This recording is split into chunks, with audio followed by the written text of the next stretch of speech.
네, 여러분 반갑습니다. 소개받은 홈직입니다. 인사드립니다. 네. 자, 여기 여러분들 다 카페 회원이신가요? 네. 예. 제가 벌써 21년 전에 카페를 만들고, 정신없이 운영하고 하다 보니까, 시간이 굉장히 화살같이 가는 것 같아요. 그래서, 퇴직하는 줄도 모르고, 내일부터 안 나와도 된다고, 바로 그날이 퇴직날이더라고요. 그 2년이 지났습니다. 지나고서 이제 더 바쁘게,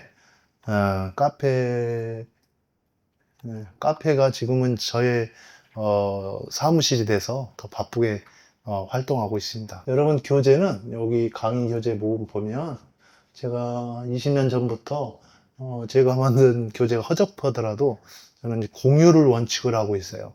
제가 자원봉사 센터 출신이거든요. 그래서 이런 행정을 공유하는 것도 그 자원봉사구나라는 걸 제가 알게 돼요. 네, 그래서 계속 공유하고 있고, 여러분들이 필요하면 이 자료도 내려받아서 그 공익 목적으로만 쓰시면 돼요. 이제 어떤 뭐 받아가지고 유료 강의를 한다라면 홈지기하고 반타작 하시면 됩니다. 오늘 그 교재는 여기에 있어요. 여기에 여러 가지가 있는데, 요즘은 좀 사례 위주로 강의를 많이 하고 있어요. 이렇게 교육원에서는 이제 우리 기본적인 거 ABC 과정부터 이렇게 기본 이렇게 여러분들 기본 하면 기본이 유치원 과정이구나 이게 아니에요. 그냥 공무원이 기본적으로 알아야 될 그런 내용이라는 뜻이죠. 여러분들 다 보시기 바라고요. 자, 오늘 강의는 제가 다운받았습니다. 이렇게 해서 네 가지 파트로 제가 질문 형식으로 이렇게 엮어가면서 요 배경이 되는 기본 지식을 여러분들한테 전달할 거예요. 그래서 오늘 좀 느낌을 가졌으면 싶어 해요. 자, 최근에 어떤 그 지자체에서 감사가 있었어요. 감사라기보다는 지도 점검. 그 15를 동사무소에서 보내고 장애인과에 발령받아서 첫 지도 점검을 나갔는데 그 친구가 이제 사고를 내죠. 21년도에 지도 점검을 나갔는데 12년도부터 20년 동안 이렇게 시설 이용료를 별도 계좌에 3억 5천만 원 적립한 걸 발견하게 돼요. 서류로. 대단하죠? 그때도 이제 그 7급 고참하고 이제 막내하고 이제 지도 점검을 나간 거예요. 야, 막내, 내가 연말에 발령 나니까 앞으로 네가 이 60개 시설 네가 담당하려면 오늘 내가 이렇게 지도 점검할 때 막 하는 거 잘 봐야 된다. 이렇게 나간 거죠. 그래서 그 고참은 가자마자 회계 서류만 보는 거예요. 이렇게 쫙 봐가지고, 야, 막내 일로 와봐. 여기 검수 서류 빠졌지? 이럴 때는 자, 확인서 받아. 제목이 뭐냐면 회계질서 문란. 이렇게 뭐가 이렇게 물품이 들어오면 신고가 들어오고 검수 조서를 작성해야 되는데도 불구하고 안 했다. 이렇게 알려주는 거예요. 그래서 오전 내내 그걸 들여다보는 거예요.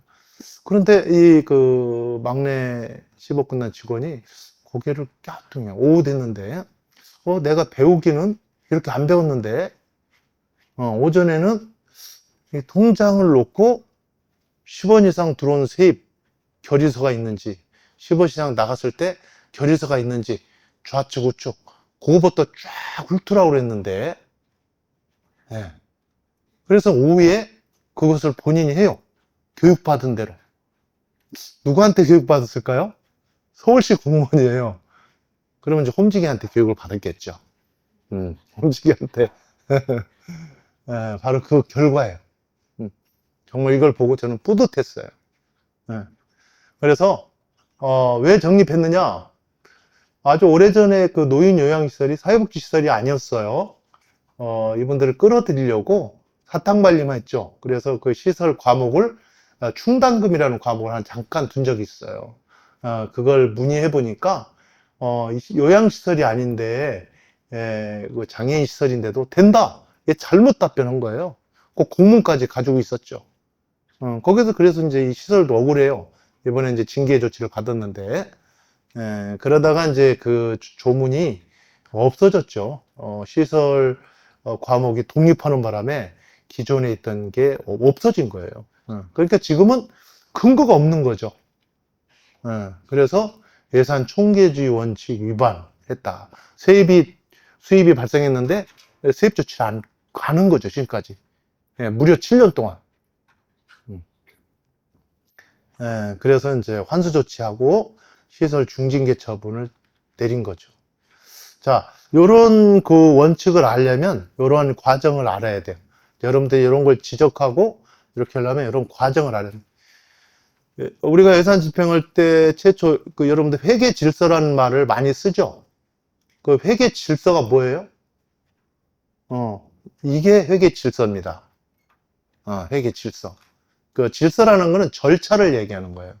자, 우리가 예산을 집행한다 그러면 두 가지예요.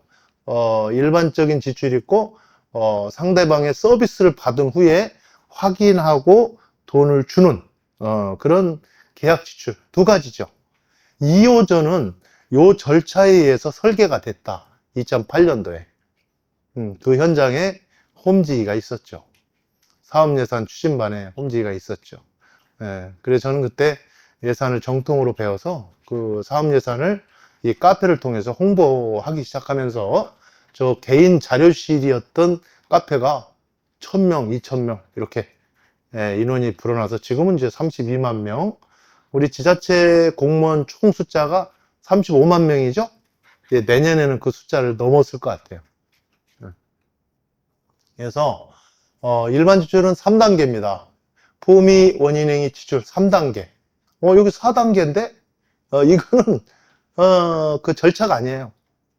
2008년도에 사업예산이 시작되면서 또 하나 시작된 게 있어요. 발생주의 복식부기가 도입됐어요. 처음으로. 발생주의는 뭐야? 분계 처리를 해야 돼요. 이 복식부기 예산 과목은 또 달라요. 우리 예산 과목하고. 그래서 그것을 딱 연결해주는 지점이 필요했죠. 그게 바로 여기 지출 결의. 이 메뉴를 만들어야 분계를 할 수 있어요. 이 메뉴를 만들 때 우리가 고민을 많이, 이름을 뭘로 짓지? 어떤 사람은 분계결이라고 하죠. 아니야. 어떤 사람은 그냥 지출결이라. 어떤 사람은 또 다른 복식결이라고 하자. 뭐 이렇게 어떤 사람은 또 복식호흡이라고 하자. 뭐 이렇게 농담도 해가면서. 그래서 채택된 게 지출결의. 이거는 아무 의미 없어. 그냥 메뉴예요, 메뉴. 이어져다 붙이려고 하다 보니까 메뉴. 그러니까 이게 생기니까 어떤 지자체에서는 야, 결의를 하래. 품위를 해야 돼. 그게 또 결제를 또 여기도 결제받고 여기도 결제받고 지출하는 데가 생겼어요. 그거 아니에요. 우리 그 시스템에서 결제받는 데는 품위, 원인행위, 지출이죠. 여기는 결제 안 받아요. 여기는 누가 이렇게 체크를 해주냐면 복식부기 총괄 담당자가 체크해 주는 것이죠. 이렇게. 결제 라인은 아니고. 그래서 여러분들 품위나 결제 여기서 하시면 안 됩니다. 3단계입니다. 3단계. 자, 예산 지출은 3단계다. 이게 회계 질서예요. 여러분들은 꼭 예산을 집행한다면 이 세 가지 절차, 서류가 있어야 됩니다. 없으면 회계 질서 몰라. 자, 우리가 여러분들 신용카드를 많이 쓰잖아요. 자, 신용카드 품위 먼저, 그 다음에 뭐 카드 먼저 뭐 이런 논란이 있잖아요. 그게 언제 일어난 논란이냐면 2011년도에 발생한 논란이에요. 2010년도부터 카드를 쓰기 시작했는데 그때는 세출예산 집행기준에 1번 품위, 2번 카드 사용, 3번 원인행위, 4번 지출, 이렇게 4단계였어요. 절차가, 회계 질서가. 그런데 아이러니하게도 1년 후에 감사를 했는데 거의 99.9 카드 먼저 썼어요. 그래가지고 서무주임들이 그때 100건 이상 훈계, 200건 이상 징계 많이 받았어요. 그러니까 그때 서무주임 폭동이 일어났어요. 그래서 행안부 진격해가지고 행안부 회계제도과 박살난 거 있죠. 야, 너네가 회계인을 도와주는 과야? 징계 주는 과야? 아니야. 그게 아니야. 뭔가 오해가 있어. 바로 고쳐줄게. 그 2011년도에 지금 현재 모습으로 1번 품위, 2번 원인행위, 지출, 카드 사용 빼버립니다. 그러니까 지금도 2010년도 그 4단계 절차를 감사실에서는 수호하는 데가 있어. 이 회계과 폭동을 모르고 엄청난 사건이 있었던 걸 몰라. 그냥 지금까지 오는 데가 있어. 잘못된 거지. 예. 그런데 제목은 또 회계 질서 문란이야. 어디에 카드 사용이라는 회계 질서가 있냐고. 잘못된 거죠. 카드를 먼저 썼던, 나중에 썼던, 문제가 없죠. 여기서 회계 질서에서는. 예. 물론, 이제 모든 절차가 품위하고 순차를 쓰는 게 좋은데, 카드를 그렇게 못하는 경우가, 긴급 간담회라든가, 이렇게 쓰는 경우들은 거의 다 그렇게 못해요. 큰 문제가 안 되는 거예요. 회계 질서 문란이 아니다. 카드를 쓴 다음에 원인행위를 하라 이렇게 돼 있죠. 그러면 카드를 품위 전에 쓰던 후에 쓰던 상관이 없다는 거죠. 먼저 쓰게 된 경우는 이제 뭐 구두 부서장의 승낙이라든가 이런 게 있을 거죠. 내부적으로 통제 기능을 거치기 때문에, 자, 이게 분명히 여러분들 머릿속에는 이게 회계 질서다, 이게 질서다, 이렇게 인식하시면 됩니다. 자, 우리가 첫 번째 품위는 누가 하느냐? 사업부서에서 합니다. 책임이죠. 예산을 배정받은 조건으로, 예산 배정이라는 거는 예산을 품위할 수, 만약에 그 통계목별로 예산 배정 이렇게 계획을 세우는데 영자가 들어가 있으면 아무리 품위를 해도 안 돼. 숫자가 들어가 있어야 돼. 그게 어떤 도예산을 통제하는 거죠. 왜냐면 우리 제주시에 뭐 예산이 뭐 3조다 그러면 1월 달에 3조가 있는 게 아니에요. 그죠? 직원들 봉급줄만 500억 정도밖에 없어. 그러니까 도로가에서 1,000억을 쓴다고 그러면 말이 안 되죠. 그래서 통제를 하는 거죠. 자, 그 다음에 원인행위 단계는, 원인행위 뜻은 뭐냐면 앞으로 미래에 나갈 금액을 확정 짓는 거예요. 채무액을 확정 짓는 거예요. 이 예산을 사업부서에서 대충 이렇게 잡았는데 그것을 믿을 수가 없어.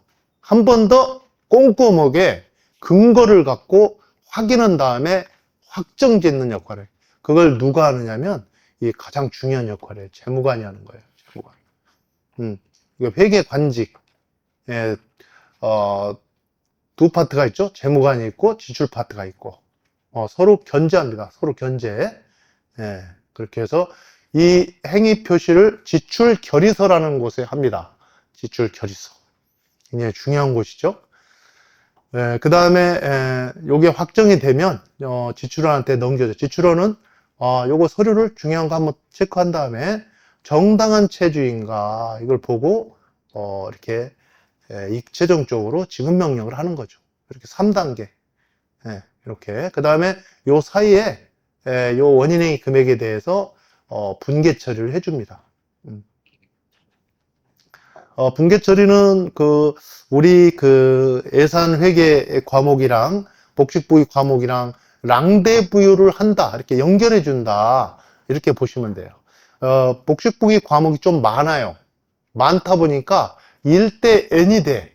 우리한테 보이는 게 거기서 맞는 거, 이게 수수료 검수냐 공과금 검수냐, 우리가 직접 눈으로 본 거, 그걸 갖다가 체크를 해 주는 거야. 그러면 이거 수수료 검수다, 이렇게 딱 연결되는 거죠. 그 다음에 자, 계약 지출은 뭐냐? 똑같아요. 3단계 품위 원인행위 지출이 옵니다. 그런데 여기서 문제가 뭐냐면 이 사업부서는 계약 행위를 할 수가 없어. 권한이 없어. 우리 조직에서 업자하고 흥정하고 이걸 수의계약으로 할까 입찰로 할까, 이런 계약 방법을 결정하고 시행하는 사람은 누가 하느냐면 계약관이에요. 계약관. 근데 우리 지자체는 계약관이라고 따로 둘 만한 인력, 그런 여건이 안 돼. 그래서 그 역할을 재무관한테 맡겨버렸어. 그래서 재무관이 계약관 역할을 하는 거예요. 물론 보조자들이 하겠죠. 그래서 원인행위를 하려면 계약서가, 계약 금액이 나와야 원인행위가 되는 거예요. 그래서 보통 2천만 원을 기준으로 부가세 빼고 2천만 원 이하인 경우는 우리 재무관이 다이렉트 직접 계약을 합니다. 수의시담을 통해서 금액을 좀 깎죠. 요즘은 한 5% 정도 깎아요. 자, 품위 금액이 예를 들어서 뭐 1,500이다. 그러면 여기는 한 1,450만 원 정도가 계약이 되겠죠. 그 금액을 지출 결의서에다가 적는 거예요. 그걸 원인행위 금액이라고 그러죠. 그리고 우리 이 계약이라는 건 뭐냐면 우리 1대1 계약이에요. 민사 계약이죠. 우리 그 행정기관에서 유일하게 민법이 적용되는 법령이 지방계약법이에요. 이게 민사예요. 그래서 이 지방계약은 어떨 때는 굉장히 쉬우면서 꼬이기 시작하면 정신이 없어요. 예, 요게. 그래서 카페에서 올라오는 질문의 60%가 계약이에요. 엄청 똑같은 상황인데 시대에 따라서 틀려요. 그래서 여러분들이 민법이라는 걸 알고 대처하면 또 쉬울 수도 있어요. 그래서 원인행위 직전에 계약서가 붙어야 된다. 그러면 이 계약은 민법이기 때문에 이 계약이 어떤 지출의 핵심적인 증명이 돼요. 그래서 이 계약서가 딱 붙으면 여기에 대한 참고 서류가 3가지가 붙어요. 참고 서류가. 계약서가 있는 곳에는 참고 서류가 3개가 딱 붙어요. 3개. 그러니까 여러분들 뭐 계약 서류 복잡해 이렇게 생각하지만 계약 서류를 누가 열거해 둔 그 목록 보고 서류를 챙기면 안 돼. 네, 이 원리를 아셔야 돼. 자, 원인행위 뼈다귀가 품위 원인행위 지출인데 그 원인행위 계약 원인행위에 대해서 그걸 금액을 확정하기 위해서 이면에 붙는 증명이 계약 서류인 경우에는 참고로 참고 서류가 3개가 붙죠. 첫 번째가 계약을 이행했다. 그러면 업자는 말로다가 신고하는 게 아니야. 서면으로 신고해야 돼. 계약을 마쳤습니다. 그게 이제 준공신고서, 준공계, 그 다음에 납품계, 납품신고서, 완수계, 완수신고서. 이렇게 용어 들어봤죠? 그게 신고서예요. 끝냈다고. 그것을 누구한테 접수시키냐면, 감독한테 하나 주고, 바로 다이렉트로 계약관한테 줘요. 옛날에는 감독을 통해서 이렇게 왔는데 지금은 이게 배달 사고가 나다 보니까 다이렉트로 2군데 접수합니다. 그리고 접수되자마자 그 날짜로부터 이 계약관은 부서에다가 지시를 합니다. 자, 지금부터 검사 검수를 하세요. 14일 이내에. 근데 지금은 이제 뭐 코로나 이후에 너무 경기가 힘드니까 업자들한테 돈을 빨리 주는 방향으로 바뀌다 보니까 보통 검수 기간이 2주거든요. 그걸 갖다 1주로 줄이는 거야. 그리고 돈 주는 것도 절반 줄여. 5일에서 2.5일, 3일. 그 다음에 계약보증금도 반토막 10%에서 5% 줄여. 이렇게 대폭. 그게 이제 6개월씩 특례 고시, 기재부 장관과 행자부 장관이 고시하면 6개월 동안 발효가 되는데 그게 지금 2020년 초부터 가가지고 지금 5년 지났죠. 10차야, 10차. 올해 7월 1일부터 12월 말까지 10차 이게 지속되고 있어요. 그거 지켜야죠. 짧은 기간. 그래서 신고서가 붙고 그 다음에 부서에서 검사 검수 조서를 작성을 해서 재무관한테 제출하는 거죠. 우리 회계 서류는 무슨 조서가 굉장히 많아.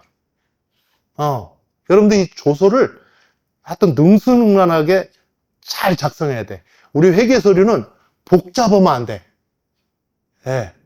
객관적이고 아주 간단해야 돼. 간단한 게 어느 정도? 한 장이 100점짜리 한 장.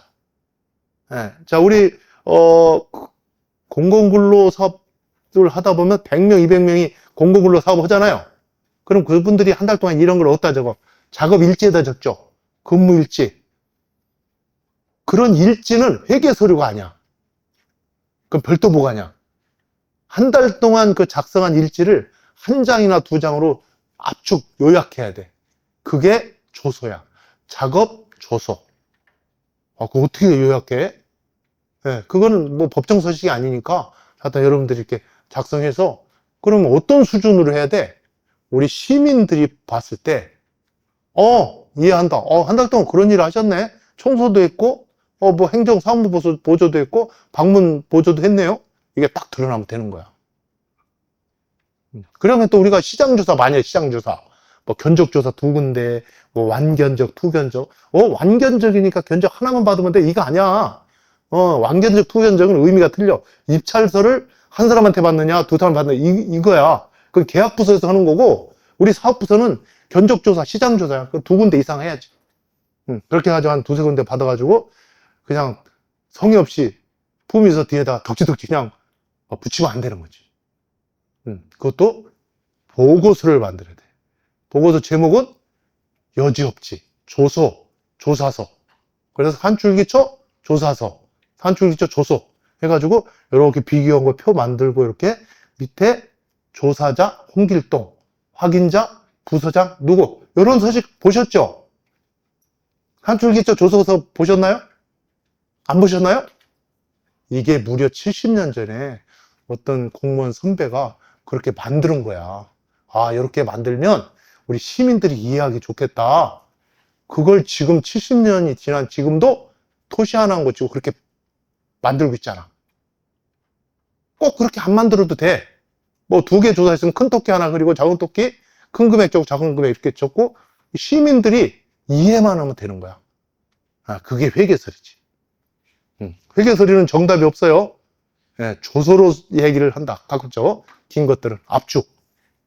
자, 그래서 우리 계약 서류는 이렇게 첫 번째, 두 번째, 세 번째 대가 청구. 대가 청구 완료가 됐어요. 조서가 되니까 다 끝났네. 업자한테 사장님 고생하셨어요. 대가 청구하세요. 세금계산서 첨부해서 청구서, 그다음에 세금계산서 딱 붙여서 그런 거죠. 자, 세금계산서는 검사 검수 이후에 발행이 가능합니다. 여러분들 우리가 외상거래 하지. 외상거래 물품 납품해 주세요. 언제까지? 계약은 날 잡아서 할게요. 그럼 그때 계약도 안 했는데 세금계산서가 막 같이 따로 붙잖아. 업자들은 무조건 물품 공급할 때 세금계산 따라다닌다니까. 근데 우리가 날 잡아서 계약을 해. 1일날 물품 갖다 놨더니 20일날 우리가 계약을 해. 그럼 검수일이 언제? 20일이지. 20일 이후에 세금계산서가 발행돼야 되는데 이미 1일자로 세금계산 들어와 버렸어. 그러면 이게 선발 좋은 거구나. 뾰록 나버리지. 뾰록 나는 걸 떠나서 안 맞는 거지. 검사 검수일 이후에 세금계산서가 발행이 돼야 된다고 부가세법에 나오잖아. 그걸 어기는 거지. 그래서 여러분들이 그런 거 외상거래할 때 특히 검사 검수일 이후에 세금계산서가 발행돼야 된다는 거 꼭 하고. 자, 이게 이제 부서가 회계과하고 사업부서가 떨어져 있을 때 이제 이렇게 한단 말이야. 근데 일상경비는 어때? 계약 담당자가 그 과정을 훤히 보고 있잖아. 야, 그런데 중공검사 조서 이런 거 받을 필요 있을까? 우리가 일상경비 소액이란 말이야, 소액. 5천만 원 이하. 그런 것들은 만약에 지출결의서에 원인행위 일자, 중공계 제출일자, 접수일자, 검수일자 이런 게 있다라면 거기다 도장만 찍는 걸로 모든 그 서식은 가름이 되는 거지. 작공계라든가 뭐 이런 것들 있죠. 중공계 이런 것들은 가름이 돼요. 소액 그 계약일 경우는. 그래서 지방계약법이 이 3단계에 이렇게 인터랩 돼 있다. 이렇게 인터랩 돼 있다. 요게 계약 서류예요. 그리고 계약할 때 이제 부수적으로 뭐 계약 보증이라든가 이런 거 이제 챙기면 되고, 그 다음에 이제 5천만 원 이하는 우리 일단 각서로 다 받잖아요. 각서. 근데 각서도 얼마까지 각서를 받아야 돼? 예, 1,000만 원 이하는 각서 안 받아도 돼요. 이따 이제 그 이유를 알려드릴게요. 예, 그리고 만약에 2천만 원이 넘는다 그러면 입찰로 가야 돼요. 입찰, 계약, 신고, 검사, 청구, 이게 지방계약법입니다. 예, 그래서 우리가 일반 지출과 계약 지출 이렇게 절차가, 계약 지출은 이렇게 5가지지만은 사실은 요게 지방계약법이 인터랩된 것이다, 이렇게 보시면 돼요. 자, 이 절차에 대해서는 여러분들 이제 조금 감이 잡히죠? 2호조가 이 틀을 가지고 만들어졌어요. 2호조가. 여러분들이 이걸 이해하고 2호조를 보면은 쉽게 다가오죠. 이걸 안 보고 2호조를 보면 굉장히 막 복잡하죠. 이게 핵심입니다. 자, 그 다음에 아까 10억 끝난 직원이 지도점검에서 3억 5천 총계지 원칙을 발견했죠. 자, 어떤 교육을 받았길래 그 교육을 여러분들한테 또 전달합니다. 자, 세입과 세출은 예산서죠. 예산 총계지 원칙이 적용되죠. 세입에 맞춰서 세출 편성하고. 자, 우리가 예산을 집행할 때는 세출을 초과하면 돼요, 안 돼요? 안 되죠. 세출 범위 내에서 집행해야 됩니다. 이게 기본이고. 그 다음에 자, 우리가 수입이 발생하면 제일 중요한 게 수입이 누락되면 안 돼요. 이 15 끝난 직원이 잡은 게 여기서 잡았어요. 여기서 수입 발생. 근데 수입 발생해서 다 수입 처리했을 텐데 그 누락된 걸 어떻게 알았을까? 그게 자, 어쨌거나 이제 수입에서 이 누락된 게 키포인트고요. 그 다음에 지출에서는 결의서가 누락되는 거가 키포인트예요. 네. 그러면 이걸 봐서 실익이 뭐야? 이걸 이렇게 누락됐어. 결의서가 누락됐어. 그 실익이 뭐야? 그런 사실이 발생하면 이 기관은 청렴하지 못한 기관이에요. 자, 우리가 어떤 계약 품위 서식 쓸 때 마지막에 청렴 서약서를 쓰죠, 이렇게. 그리고 과장님 사인 받죠? 청렴 서약. 청렴 서약? 이거 왜 쓰는 거지? 우리 기관은 이 회계에 관련해서 청렴합니다. 라고 약속을 하는 거야. 청렴하겠습니다. 그러면 감사는, 회계감사의 목적은 뭘까? 청렴하지 않은가 여부를 보는 거예요. 청렴기관인가 아닌가. 그게 주 목적이에요. 가서 뭐 회계지수 문란, 회계서를 보는 거 이게 목적이 아니라 이 기관이 청렴한지를 보는 게 회계의 목적이라고. 근데 우리가 정작 현장에서 감사를 하거나 지도점검을 갔을 때 어떤 목적으로 가는 거야? 그럼 목적의식을 갖고 있냐고? 없어. 가서 가만있어, 오늘 몇 개 뭘 좀 잡아야 되는데 이 잡는 것 때문에, 이거 실적 채우는 것 때문에 걱정이 많죠. 첫 번째는 청렴이에요. 청렴 기관인가를 오전에 가자마자 비교해야 될 게 이거예요. 두 개를 하셔야 되는 거예요. 만약에 여기서 이런 게 드러났다. 수입 누락이나 결의 누락이 발생했다. 그러면 서류 보면 안 돼. 청렴하지 못한 기관에 서류를 볼 필요가 있을까? 그 필요가 없는 거죠. 근데 보니까 누락된 게 없어. 이 기관을 점수로 따지면 70점은 주는 거지. 70점. 그리고 30점을 이제 오버 또 서류를 통해서 보는 거야. 아, 회계지수 뭐 누락했네, 이런 거. 자, 그러면 가봅니다. 자, 여러분들 그림으로 이렇게 보시면 수입이나 지출이나 그림은 똑같아. 데칼코마니야. 여기에 수입이 10원 이상 발생하면 수익결의서가 반드시 만들어져야 됩니다. 이게 무슨 소리냐면 통장을 기장했을 때 10원 이상 수입이 발생했네? 수익결의서가 있어야 됩니다. 그 다음에 10원 이상 나가죠? 반대로 지출결의서가 딱딱딱 양 날개에 촥촥촥촥 있어요. 이게 머릿속에 딱 들어야 되는 거예요. 우리 제주도나 시에서는 너무 거대 조직이다 보니까 이런 개념이 없어. 금고 막 왕창 큰 은행이 있지, 막 세무과 세정과 따로 있지, 회계과 따로 있지, 사업부서 따로 있지. 하다 보니까 이 지출결의서 의미를 몰라. 우리가 이걸 왜 만들지? 품위에 쓰면 되지, 또 만들어? 이렇게 되는 거야. 자, 이걸 우리가 시설이라는 개념으로 좁혀서 보니까 통장을 놓고 봤을 때 수입할 때 결의서가 만들어지는 거구나. 지출할 때 결의서가 만들어지는구나. 이렇게 하니까 느낌이 어때요? 결의서의 용도, 이런 게 이제 다가오기 시작하는 거죠. 그렇다면 이 결의서가 정말 그 한 장 한 장이 쌓이면 데이터가 되는데 어떤 그 결과물을 만들어내는지 한번 보세요.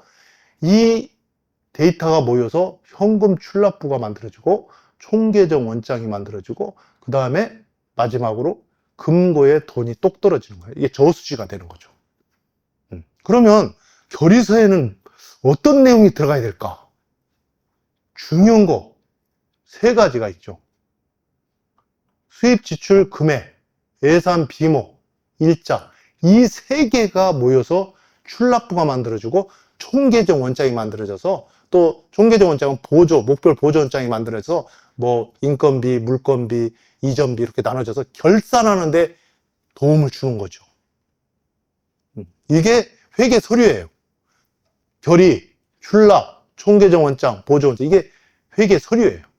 예전에는 우리 서부주민들이 90년대 중반까지는 양식, 결의서 양식, 출납부 양수, 원장 양식 해가지고 인쇄소에서 양식을 매달 박스로, 난박스로 받아가지고 거기다 하나하나 손으로 다 적었어요.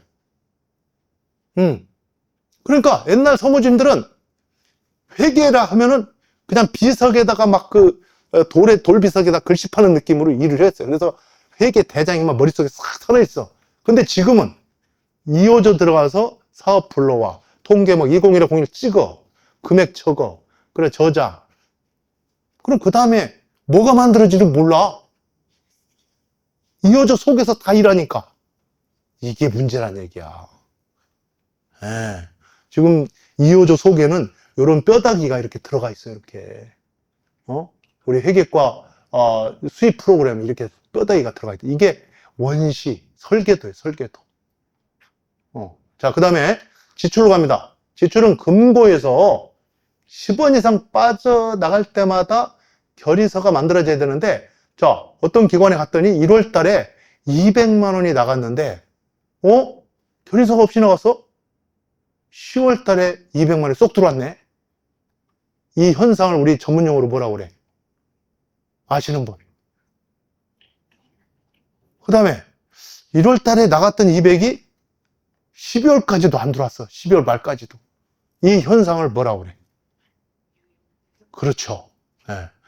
유용. 연중에 들어온 건 유용. 바람 쐬고 온 거예요. 그 다음에 12월 말까지 안 들어온 건 횡령이라고 그러죠. 유용과 횡령. 요게 있는 기관은 청렴하지 못한 기관이라고 낙인을 찍고 우리 사회복지시설 같은 경우 중징계 때려버립니다. 중징계 의미가 뭐야? 중징계 한 번 더 받으면 그 시설은 퇴출시켜버립니다. 그 정도로 무서워 강력합니다.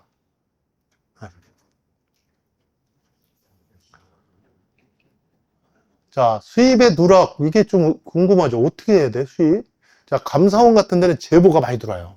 그래서 그 보통 시설장이나 이런 분들하고 막 갈등이 있다가 싸우고 나간 총무들이 아주 깨알같이 적어가지고 감사원에 제보를 해. 그래서 거기 뭐 이 제보한 대로 쌀가게 가면 그 통장이 하나 있고 어떤 슈퍼 그 소고기집 가면 거기에 통장이 있고 카드를 만들고 이게 그냥 탁 있어가지고 잡기가 얼마나 편한데. 그리고 감사원 물먹기야 그냥 언론 플레이 쫙 해버리고. 그런데 지자체는 이런 제보가 없어. 별로 없어. 그럼 뭘 보고 얘기해 돼? 서류. 이 친구가 잡은 게 뭐냐면 월보를 보고 잡았어. 월보. 시설에서 우리 지자체에 월보를 하잖아. 이용인원 몇 명, 예산 금액 얼마, 집행거 이렇게 있잖아요. 그 이용인원을 보고 잡은 거야. 200명이 1월 달에 이용했는데 수입은 그 조례에서 이용료가 붙잖아요. 수입은 180명 밖에 안 돼. 20명이 싹 없어진 거야. 2월 달도 마찬가지야. 3월 달 이렇게 쭉쭉 쳐다 보니까 5년치까지.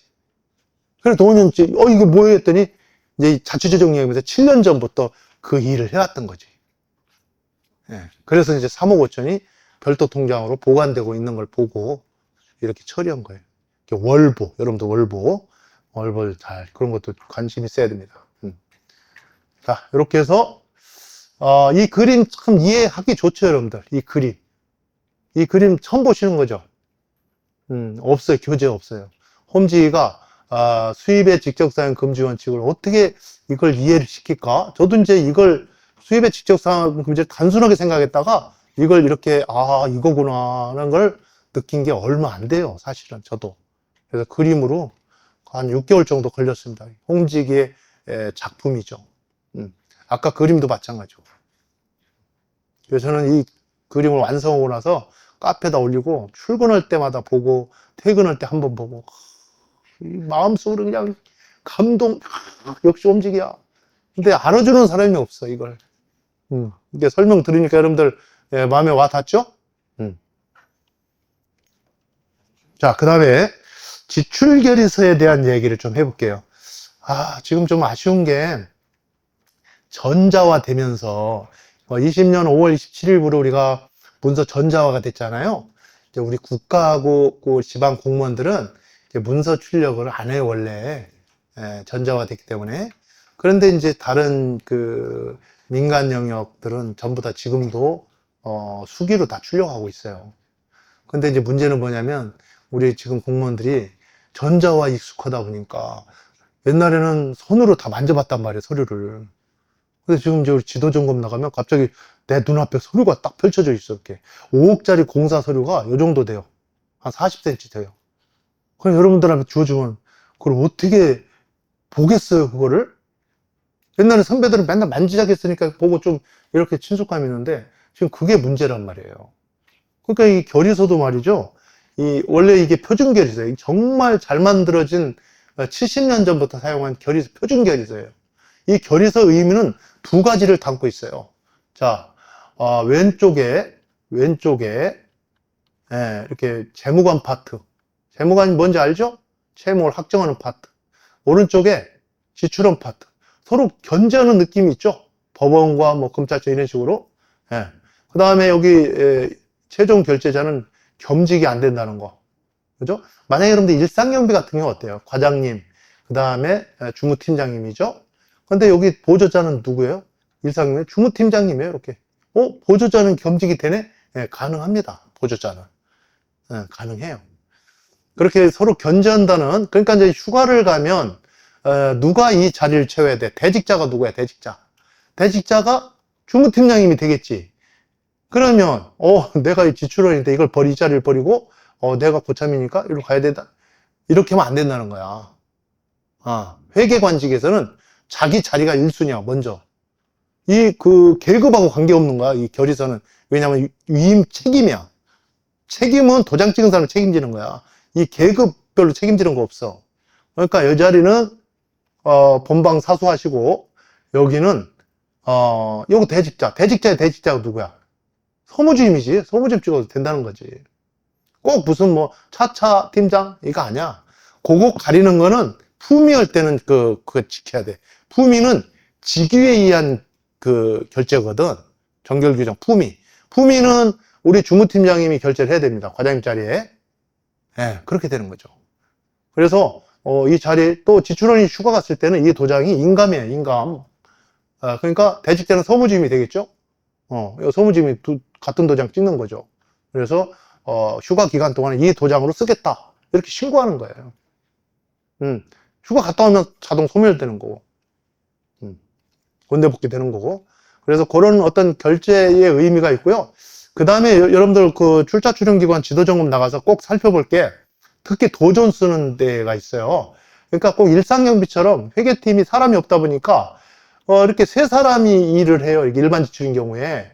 그러니까 여기에 도장 찍을 사람이 없으니까 사업부서 담당, 사업부서 팀장을 여기 끌어와가지고 여기다 결제를 하는 경우가 있어요.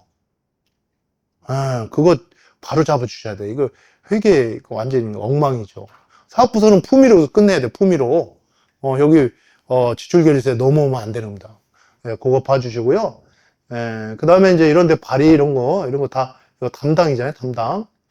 뭐 사업부서에서 결제했다고 사업담당 도장 찍고 이러면 안 돼요. 그건 다른 문제예요.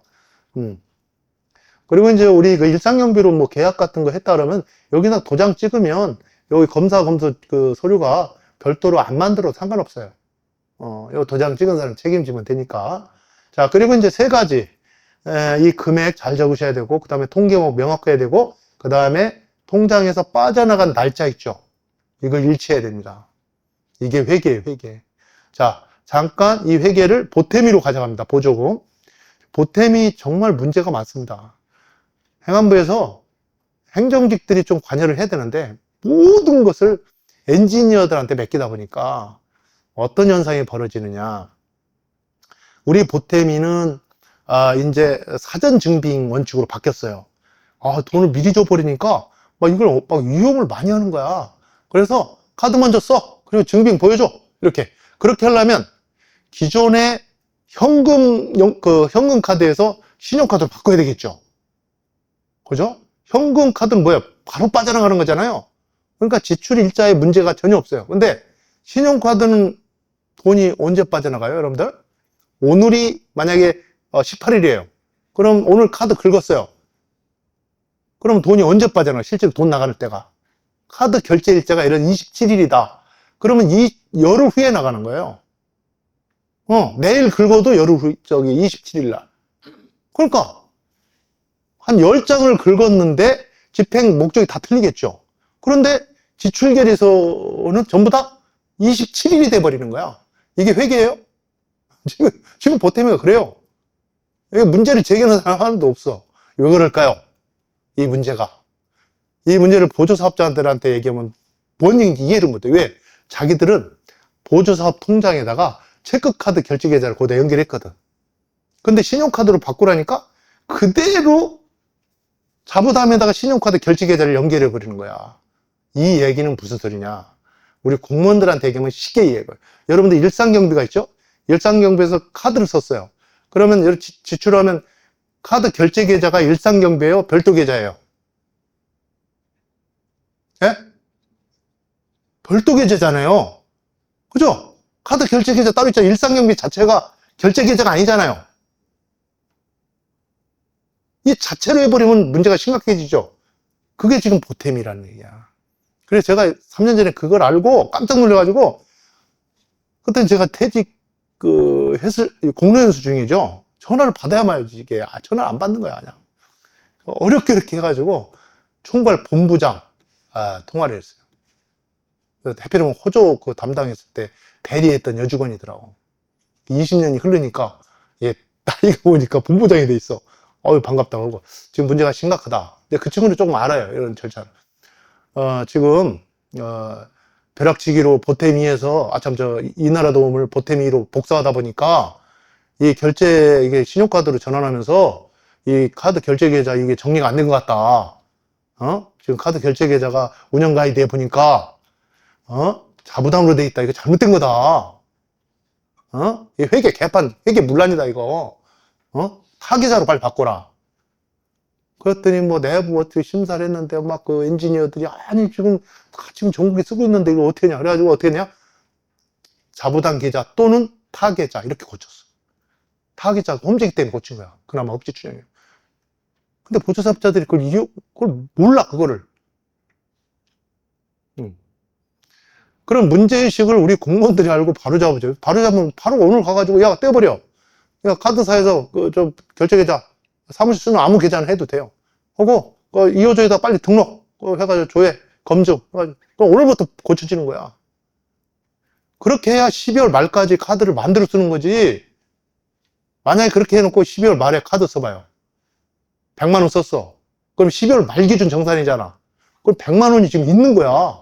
실제는 1월 달에 결제가 돼서 나갔는데. 여러분들 어떻게 돼? 100만 원 남았잖아요. 빨리 반납하세요. 근데 보조사업자는 아니 그 1월 달에 결제 나갔어요. 근데 우리 기준은 12월 31일이잖아. 이런 문제가 발생한 거지. 그래서 이런 회계 원칙하고 연계해서 그렇게 회계 이 결의서 통장하고 비교해서 딱딱 맞춰야 된다. 자, 두 번째. 자, 공공근로자 임금 압류로 계좌 지급이 불가능한 경우. 자, 우리가 가끔 공공근로자, 그 다음에 기간제 근로자, 이렇게 하다 보면, 신불자가 돼가지고, 계좌로 지급이 불가능한 경우가 있죠. 그럴 때, 우리가 어떻게 현금 줘도 되나? 아니면 그 부인 계좌에 주나? 이런 논란이 있어요. 우리 회계관리 훈령에 보면, 정당한 체주의 계좌로 주도록 돼 있죠. 그죠? 그래서 행안부 물어봐도, 여기에 대해서는 명확히 답변 안 해줘요. 무조건 정당한 그 체주의 계좌로 입금할 이런 얘기 안 해요. 굉장히 곤란한 경우가 있죠. 근데 우리가 공공근로나 기초생활수급자 이런 분들은 굉장히 생활이 힘들잖아요. 이게 한 달 그 생활비인데, 그죠? 공사업자들 이거 매도 이런 거 틀려요. 그래서, 이런 걸 줄 때, 그래서 제가 예전에 그 서울시 공공근로 지침을 보니까 변호사 자문을 받아가지고 이런 내용이 있더라고요. 임금의 지급은 사업 참여자 본인 통장으로 입금하는 게 원칙이다. 예외적으로 통장이 압류가 되었을 경우 신용불량자임을 증명할 수 있는 서류 첨부 시 부서장 현금 지급 또는 가족임을 증명할 서류와 함께 참여자 값을 증거하고 가족 계좌 입금 가능하다. 이렇게 돼 있더라고요. 막 느낌이 왜, 그런데 내가 그때 옛날에 볼 때는 이해를 못했어. 아니, 정당한 체주인데 왜 이렇게 할까? 근데 최근에 내가, 이거 정리하다가, 이거였구나. 내가 요즘 이제 타법령 이런 걸 많이 연구를 많이 하거든요. 옛날에는 타법령 이런 걸 막, 연구를 별로 좀 등한시하고, 그냥 오로지 지방이었고, 오로지 지방회계법, 회계관리훈령. 막 이거를 최고로 막 여겨왔죠. 그랬더니 이 타법령 관계 이걸 무시하면 안 되겠더라고요. 그래서 제가 어떤 법을 보게 되냐면, 서울시 그 공공근로 그 검토하는 과정에 변호사가 있더라고요. 그때 변호사가 근로기준법을 제시하더라고요. 그렇지. 기간제 근로자, 공공근로자, 근로자지. 근로자. 그분들은 근로기준법이 우선이에요. 우리 지방회계관리 훈령이 우선이 아니라. 자, 우리 공무원이 압류돼가지고 봉급을 못 받아요. 그래서 다른 계좌 줄 수 이렇게 했는데 우리 공무원은 또 다른 문제예요. 우리 공무원은 그 근로기준법 적용 대상이 아니잖아요. 그건 또 다른 문제야, 그거는. 그런데 우리 근로자, 이 사람들은 근로기준법 적용받는 사람들은 임금은 통화로 직접 근로자에게 그 전액을 지급해. 통화로. 그럼 이게 계좌 입금이야? 현금 지급이야? 그게 같이 포함되는 거죠. 통화니까. 이거예요. 키포인트가. 통화예요. 그래서 현금으로도 줄 수 있는 거예요. 자, 현금을 줄 때 어떻게 돼? 회계과에서 사업부서 요청하면 이 사람한테 현금 지급 명령서를 발부해줘요. 현금 지급 명령서를 소지한 자한테 현금 200만 원을 지급하세요. 명령 때리는 거야. 이는 갖고 금고에 가. 돈 주세요. 그러면 주민등록증 보여주세요. 이렇게 확인하고, 자, 현금으로 드릴까요? 계좌 입금 시켜드릴까요? 그러면 제 계좌는 압류됐으니까 제 부인 계좌에 넣어주세요. 여기다가 현금도 받을 수 있고 부인 계좌 다 되는 거야. 그죠? 이렇게 되는 거죠. 그래서 서울시 공공근로는 요걸 바탕으로 해서, 그렇지만 한 단계 또 혹시나 모르니까, 내가 압류돼서 뭐 이렇게 그런 그 근거, 그런 걸 갖다 첨부한 다음에 지급하고 있는 걸 볼 수 있어요. 자, 요거하고 이제 조금 쉬겠습니다. 자, 행위 먼저, 사후계약 및 지출품위 문의. 요게 아까 절차하고 조금 관계되는 거, 절차. 자, 일반적으로 사전 지출품위가 원칙인 것은 맞지만, 불가피한 게 먼저 행사를 치르고 사후적으로 처리하는 경우, 이거는 마치 아까 카드 먼저 이런 거하고 비슷한 거예요. 그리고 또 우리가 2천만 원 이하 물품 구매 같은 경우는 사전에 미리 예상 거래, 좀 납품하세요? 날 잡아서 계약합니다. 이렇게 되죠. 자, 물품은 표시가 별로 안 나. 날 잡아서 하더라도 오늘 이후로 가져온 걸로 하루 만에 다 끝내버리면 돼. 근데 어떤 특정일의 행사 같은 거는 빼도 박도 못해. 5월 5일 날 뭐 어린이날 행사용으로 뭘 납품받았다든가, 그래, 행사를 했다라면 날짜가 일단 딱 특정되잖아요. 그리고 한 열흘 있다가 15일 날 계약한다? 그러면 이 검수를 언제 미래 거 하는 거예요. 과거 거 하는 거잖아요. 그러니까 이제 회계과에서 안 돼. 이거 뭐 이미 다 저지른 것도 증명 나는데 이거 어떻게 줄 수 있어? 안 돼. 그럼 안 되면 어떻게 해? 담당자가 돈 물어내야 되나? 만약에 이제 담당자가 뻗어버렸어. 회계과가 안 주니까 나도 안 줘. 그럼 이제 업자는 소송 넣을 거 아니야. 영수증이 다 있어. 그럼 무조건 채권 갚아야지. 그죠? 무조건 주게 돼 있어. 그러니까 따라서 어떻게 하냐면, 품위에서 제목에 뭐 사호품이라든가 뭐 이거 꼭 안 적어도 되고, 사유서를 하나 붙이면 되겠죠. 홍보물 제작비 지급 요청해가지고, 이렇게 품위 내용의 사전 품위를 누락한 경위라든가, 이게 사유서죠, 사유서. 사유서. 첨부해서 옛날에 우리가 수의계약 범위 내에서 지방계약법 위반은 아니야. 우리가 조금 순서가 늦었고. 근데 회계질서 문란도 아니지. 아까 품위, 원인의 지출 지금 하면 되잖아. 그러면 검수는 어떻게 해? 미리 그 과거 일자리 한 거, 그거하고 지금 현재 검수해 주는 거지. 가능합니다. 그래서 우리가 이런 걸 방지하기 위해서 어떻게 하냐면 미리 그 긴급한 행사라도 서로 합의서 간단하게, 우리 민법이니까 합의서 해가지고 언제 어떤 행사 이렇게 하기로 한다. 그리고 계산은 지금 현재 일자 기준으로 뭐 원가 계산한다든가 이렇게 해서 뭐 나중에 사후에 하기로 한다. 이렇게 해가지고 내부 결제하고 회계과 협조 걸고 이렇게 해놓으면 나중에 그 사유서 제출할 때 그거 첨부하면 안전빵이잖아. 우리가 재난 그 긴급 이번에 이제 뭐 광주라든가 충남 같은데 비가 엄청 왔어요. 그럼 이제 긴급 공사 들어간다고 수익이야. 들어갈 때 그런 거 이제 간단하게 계약을 하는 거죠. 중요한 거 원가 계산은 지금 현재 일부로 계산해서 산출비도 원가 계산한다 이렇게 하는 거야. 그래 나중에 분쟁 소지가 없잖아요. 그렇게 해서 회계과 협조받고 일단 그렇게 발주하는 거야. 그러고 나서 진짜 계약은 나중에 설계 끝나고 나서 이렇게 하는 거지. 문제 무슨 얘기인지 아시겠죠? 회계과에서 이런 거 반려시켜봤자 저 사람 민사소송 들어오면 우리는 무조건 돈 물어내야 돼. 이게 반려시킨다고 되는 거 아니야. 그리고 회계질서 문란은 아니지. 품위하고 원인행위하고 검수 처리하면 되니까 과거 일자 검수도 상관없는 거죠. 자, 그런 내용. 그 다음에 뭐 지난 연도 채무 확정액이란 국비 미교부 등으로, 자, 우리가 국비가 미교부 되는 경우가 종종 있어요.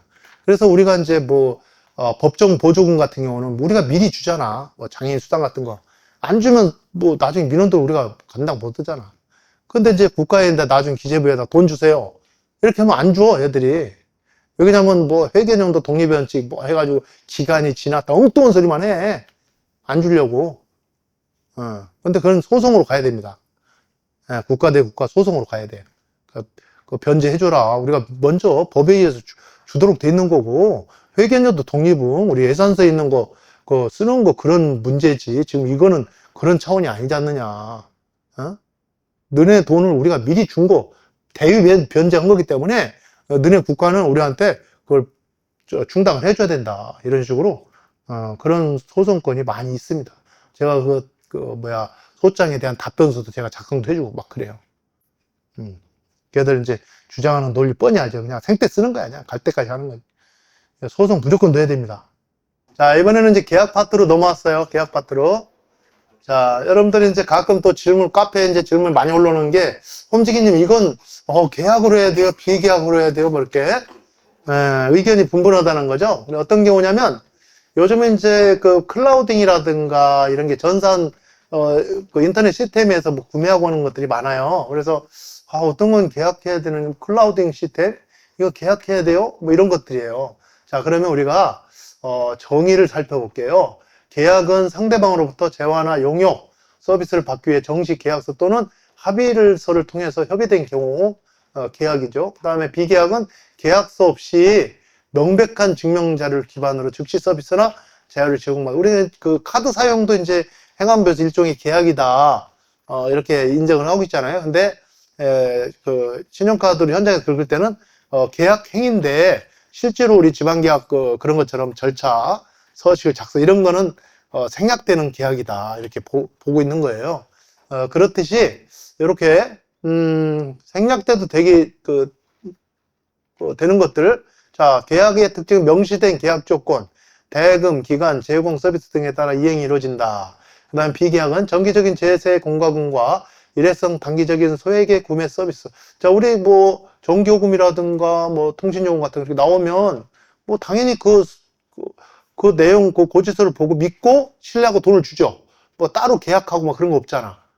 그런 거 공공기관에서 발부되기 때문에. 그래서 일회성 단기적인 소액의 구매, 우리 카드 구매한다든가 이런 것들, 그런 것들이 해당되고, 그 다음에 AC를 보면 계약을 해야 되는 것들은 소프트웨어 라이센스 구매라든가 프로젝트에 따른 용역계약, 고정적인 서비스 이런 거. 그 다음에 비계약은 월별 클라우딩 시스템 사용료, 공공요금 이런 것들. 이런 것들은 뭐 불러서 계약하고 이런 거 그 자체에다가 우리가 약정하고 뭐 줌 서비스 같은 거 그런 거 있죠? 그런 것들은 비계약으로 처리된다. 거기다가 우리가 인터넷으로 2천만 원 이하 가능하니까 그렇게 인터넷 신청했다는 그런 것만 우리가 입증하시면 돼요. 우리 회계서류라는 거는 뭐냐면 객관적인 자료, 증명서류 두 가지예요. 객관적인 자료는 간단 명령어의 뭐 조서 형식으로 이렇게 만들면 되고, 증명은 있는 그대로 이런 것들, 고지서 같은 거. 자, 그 다음에 두 번째, 자, 우리가 계약하면 지방계약을 많이 연상을 해요. 이게 현상이 뭐냐면 요즘 직원들은 좀 덜 하는데 옛날 고참들은 옛날 그 지방회계관리훈령 이전에 그 20년도 5월 1일부터 회계훈령으로 바뀌었잖아요. 그 전신이 세출예산 집행기준이야. 거기에 뭐라고 나와 있었냐면 모든 지출이 원인인 계약은 재무관을 통해서 해라. 이렇게 했다고. 그래서 막 돈이 쓰는 모든 계약은 재무관으로. 내가 옛날에 그 2009년도에 계약 담당을 하고 있었어. 어떤 계약을 하고 내가 막, 야, 이거 뭐지? 그 헷갈린 거야. 그때 당시. 뭐였느냐면, 그때 이제 대명 콘도가 굉장히 유명했잖아요. 그래서, 서울 강서구에서 직원들 그 휴가 때 쓸 회원권을 5구자를 대명 콘도를 사기로 했어. 한 구자에 1억이야. 5억이야.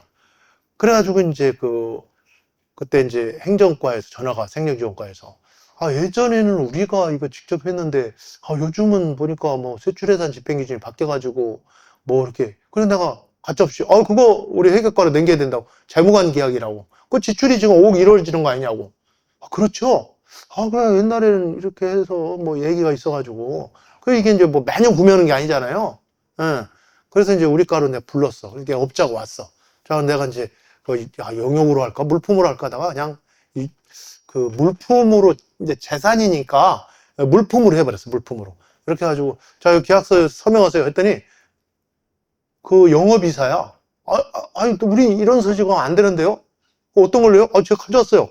했더니 막 금박지 쫙 해가지고 뭐 회원권 약정서라고 딱 있더라고. 거기다가 직인을 찍어야 된대. 그래요?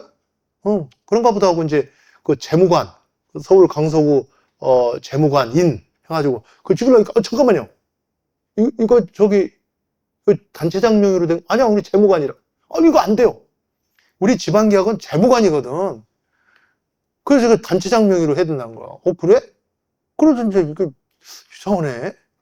그래가지고 이제 안 던지서 하는 거야. 민원 여건 가장 기하, 직인 날인 요청. 이게 계약팀에서 하는 짓이 아니거든.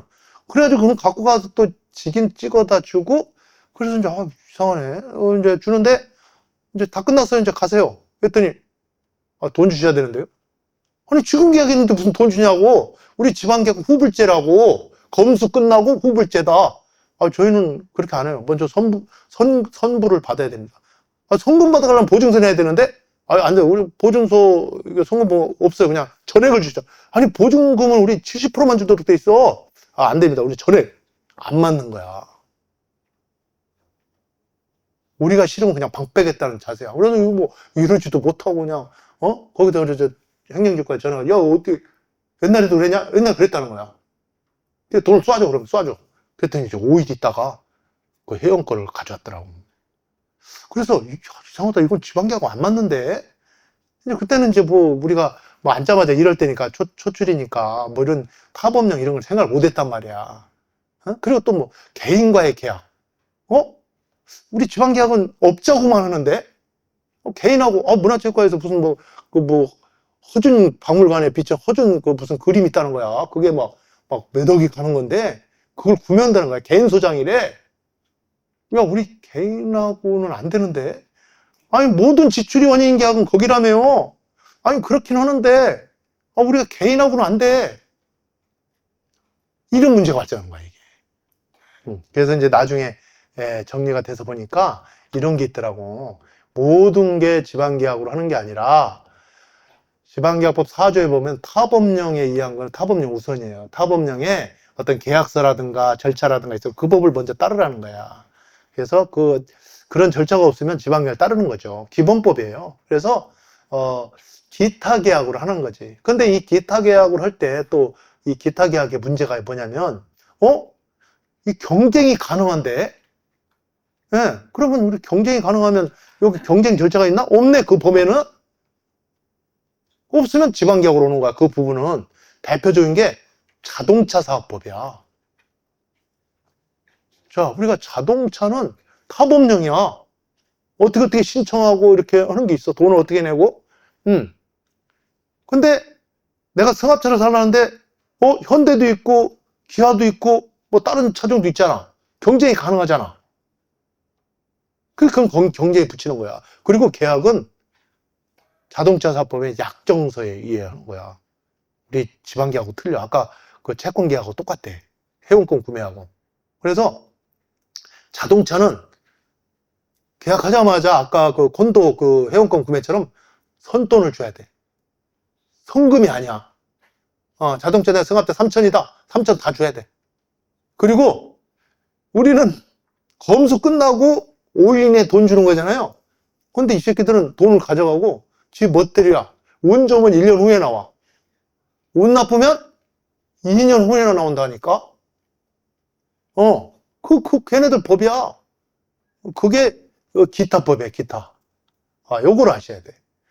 예, 그래서 우선 어떤, 애매한 계약건이 생기면 수의 계약이 가능한지, 경쟁이 가능한지 이 근거를 찾고, 이렇게, 결합돼서 파악을 해야 된다. 자, 그래서 제가 그림으로 표시해 봤어요. 자, 우리 지방계약은 누가 하는 거예요? 재무관 명의로 합니다. 모든 우리 그 시장님이 모든 정권을 재정국장한테 정권을 위임해. 지방계약은 당신이 해. 그래가지고 우리 시장님은 지방계약 안 해. 그래서 직인도 새로 파줬어. 직인은 뭐야, 직인? 책임을 나타내는 거야, 직인. 직인, 책임. 계약에 대한 책임. 대표적인 게 공사 용역 물품이 되는 거죠. 그리고 기타 계약, 타법령 있죠, 다른 법률. 기타 계약, 개인하고 계약하는 것들, 민법에 의해서. 그 다음에 부동산 거래, 청사, 내가 좀 빌린다, 임차. 그건 부동산 거래법에 의해서 직접 하든가 부동산 복도방에서 하는 거죠. 그 다음에 아까 콘도, 호텔, 대관, 이건 문화관광사업법. 그 다음에 약정계약, 자동차 사업법. 그 다음에 정보통신사업법. 우리 핸드폰 구매할 때 뭐가 뭔지는 모르지만 조금만 글씨 써있는 막 사인하고 사잖아요? 그게 약정서야. 그 은행 사업법. 은행에 가서 우리가 뭐 대출한다, 예금 든다, 그러면 뭐 사인하잖아, 이렇게? 다 그런 거라고. 그게 국가에서 다 인준해준 그 계약서예요. 그때는 누구 명의라냐면 기관장 명의로 하는 거야. 기관장 명의로 하면 그 수발하는 사람 누구야? 사업부서야. 사업 담당자가 기타 계약의 담당자가 되는 거지. 그래서 여러분들 지방계약인지 기타 계약인지 빨리 판단해야 돼. 그리고 기타 계약이라도 경쟁이 가능한 건 지방계약으로 와야 돼. 그때만큼은. 자, 그리고 우리가 이제 보통 수의계약이 가능한 거, 조문 찾을 때 25조, 그 다음에 30조 수의계약 운영요령이거든요. 어떤 게 주로 우리가 많이 이용하는 수의계약이냐면 25조 1항 4, 5조 특정인의 기술 용역, 특정한 위치, 구조, 품질, 성능, 효율 등으로 인해 경쟁할 수 없는 경우, 경쟁할 수 없는 경우, 항목. 생산자가 1인이라든가, 뭐, 특정 건물, 부동산 매입한다든가, 특정한 장소, 위치, 사업장, 그죠?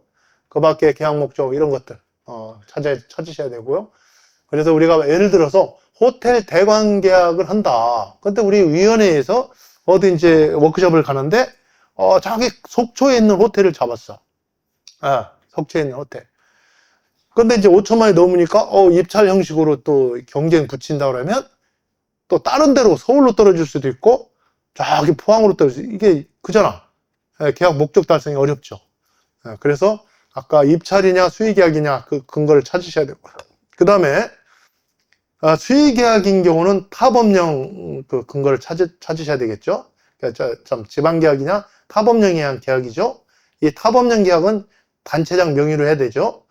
단체장 명의는 사업주관부서에서 계약을 해서 일반 지출하시면 되는 거예요. 이렇게 이게 지방이냐 타법이냐 그걸 빠른 판단을 하셔야 된다. 그 다음에 아까 1,000만 원 이하 소액 계약 시 계약보증금 각서, 자 5천만 원 이하는 각서 생략이죠. 근데 보증금 생략이죠. 각서로 대체하는데 각서조차도 얼마까지 받아야 되느냐 이런 문제가 있죠. 그래서 1,000만 원 신용카드 근거는 요거예요. 일반적으로 공정타당하자고 인정되는 계약의 관습에 따라 계약보증 징수에 적합하지 않아. 그래가지고 여기 보면은 다만 1항 3호 해당하는 경우는 확약서 제출을 생략하게 할 수도 있다. 2010년도에. 그래서 강릉에서 워크샵 오면서, 그럼 도대체, 공정 타당하다고 인정되는 계약 관습, 이게 보증금 지급 적합하지 않는 그 사례가 얼마냐? 예시를 들어달라 했더니 그 교재에다가 1,000만 원 이하, 그 다음에 카드를 썼을 때 이걸 예시를 행안부에서 들어준 거예요. 여기 링크 딱 누르면 카페에 그 교육 자료가 있습니다. 나중에 감사받을 때 근거대 그러면 딱 하면 됩니다. 그 다음에 어떤 게 우리가 또 어려운 문제가 있냐면 조경관리, 용역이야 공사야 이런 문제. 그때는 이렇게 구분하시면 됩니다.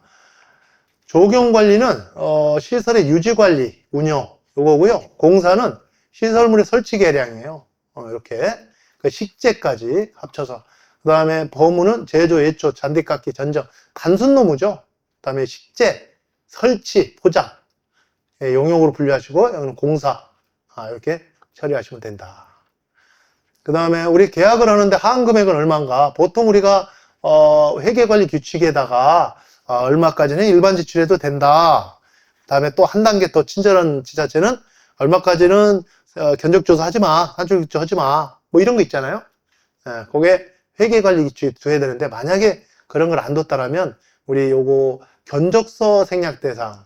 견적서는 뭐냐면 입찰서 생략 대상이에요.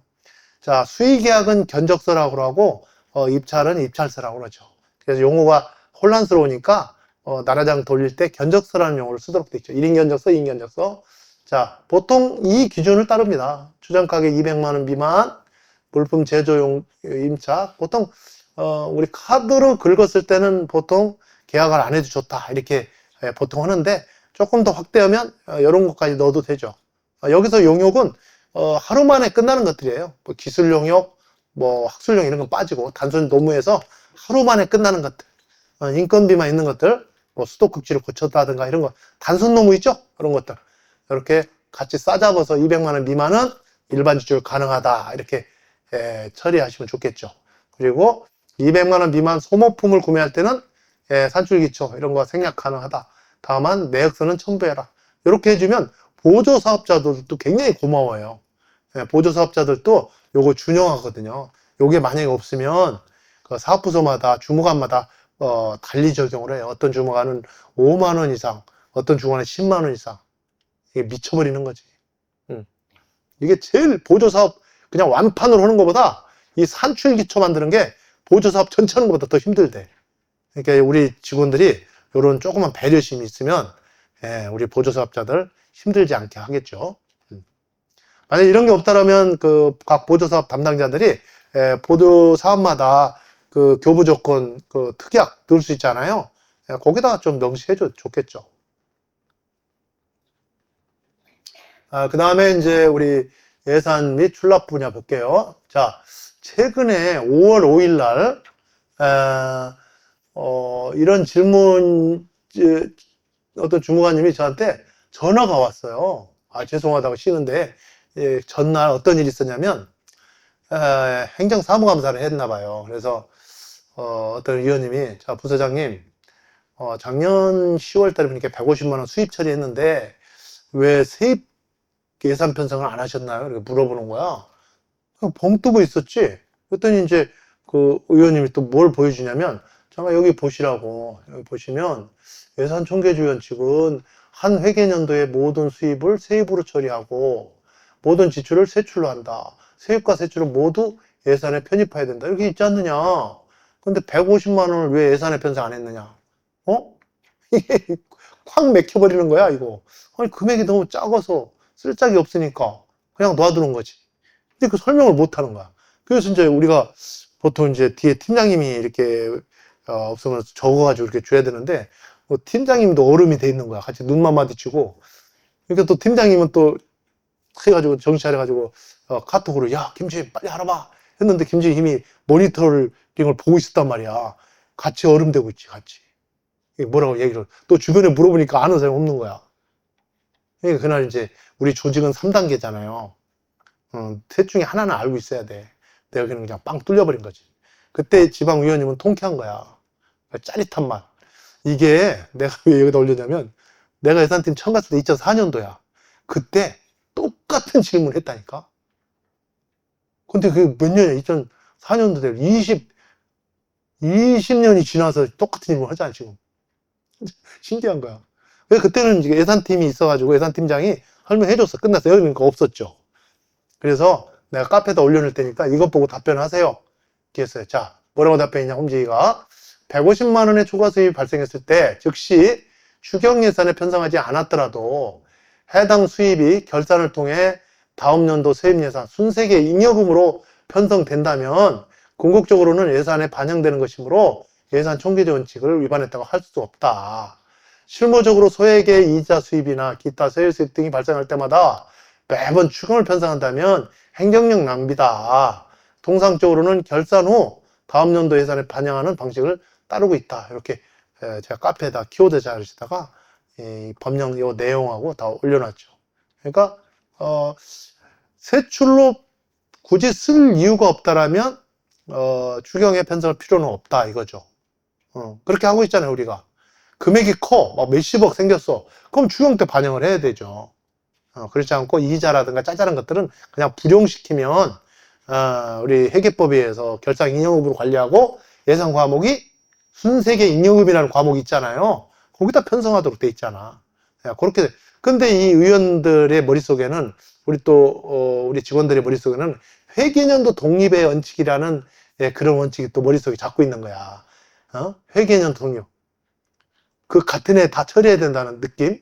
그게 아니거든. 각 회계연도 경비는 해당 연도 세입 중단한다. 자, 세출에 경비를 편성했으면 그거 당해년도 세입으로 충당한다는 뜻이지 반드시 그 해에 모든 걸 편성해야 된다 이런 의미는 아니지. 네. 자, 도비 보조금 지급 후 1개월 이내 집행 시 이자 압박. 이건 이제 도청 직원이 고민하는 문제야. 어디서 들었는데 지자체 1개월이 안 되면 이자 안 받아도 되고 1개월이 넘으면 이자를 다 받아야 되는데 이 사람들이 또 줬더니 1개월이 안 됐어. 안 된 상태에서 지방보조금을 펴서 민간한테 줬어. 줬는데 민간한테 준 것도 다 합쳐서 1개월이 안 되네. 그러면 이게 이자를 안 받아도 되나? 이게 헷갈리는 거야. 혼자 막 고민하다가. 그래서 제가 이것을 여기 정리를 해드렸어요. 요걸 아셔야 되는데. 자, 보조금 이자 반납 산정 방법은 지방보조금, 국고보조금 똑같아요. 그래서 지방보조금을 최초 교부받은 때부터 정산 후 지방잔액을 반납할 때까지 실제 발생한 모든 이자의 원칙이, 근데 예외가 있어. 지방자치단체인 경우는 1개월 이내 직접 집행한 경우는 예외야. 천재지변. 그 다음에 우리 기타 불가피한 경우 주기적으로 교부되는 사회보장적 수혜금 같은 거 있잖아요. 그런 것들은 이자 대상이 아니야. 그런데 민간한테 줬다. 민간한테 준 경우는 예외사항이 없어요. 주는 날부터 이자가 발생하면 그거 다 반납 대상이야. 비율로. 그렇게 개념을 잡으셔야 되고, 그 다음에 이자 반환 시점. 상위 기간은 이자 반환 기한을 통지를 해줘야 돼요. 딱 해가지고 우리가 정산 보고했는데 그 반환 시점을 딱 언제까지 반납해. 그럼 우리가 이제 그때 추경에 반영하고 이런 거 시간 여건 알려줄 거 아니에요. 그럼 그 시간 고려해서 딱 그 한 2달 후에 반납이네? 오케이. 딱 지었어. 그럼 그 사이에도 이자가 발생한단 말이야. 그 이자는 상관없어요. 반납 대상 아니지. 자, 거기까지 반납하라고 할 때까지 반납하고 요게 경과가 됐어. 그때는 이제 또 새로운 문제가 발생하는 거지. 다시 또 계산해서. 그게 이 두 가지 문제가 우리 도에서 근무하시는 분들이 고민하고 있더라고요. 막 깊이 생각하니까 막 꼬여버리는 거예요.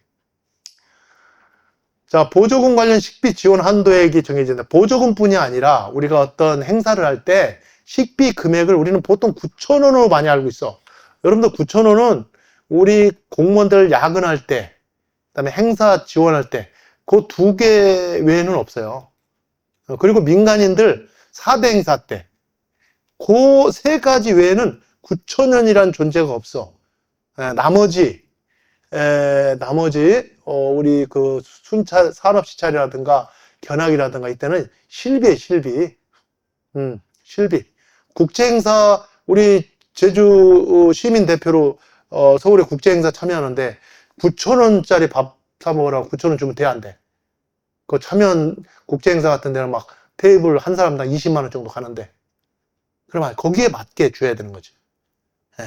그게 보조 사업이든 어떤 우리가 실행하는 사업이든, 물론 뭐 관내에서 이루어진다면 뭐 9,000원짜리 있을 수도 있는데 꼭 9,000원으로 픽스되면 안 된다 이 뜻이에요.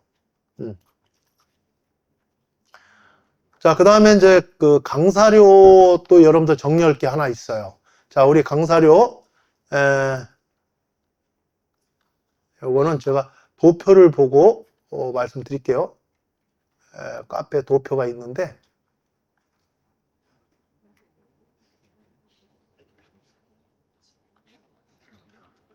자, 조금 흐리긴 한데 잘 보세요.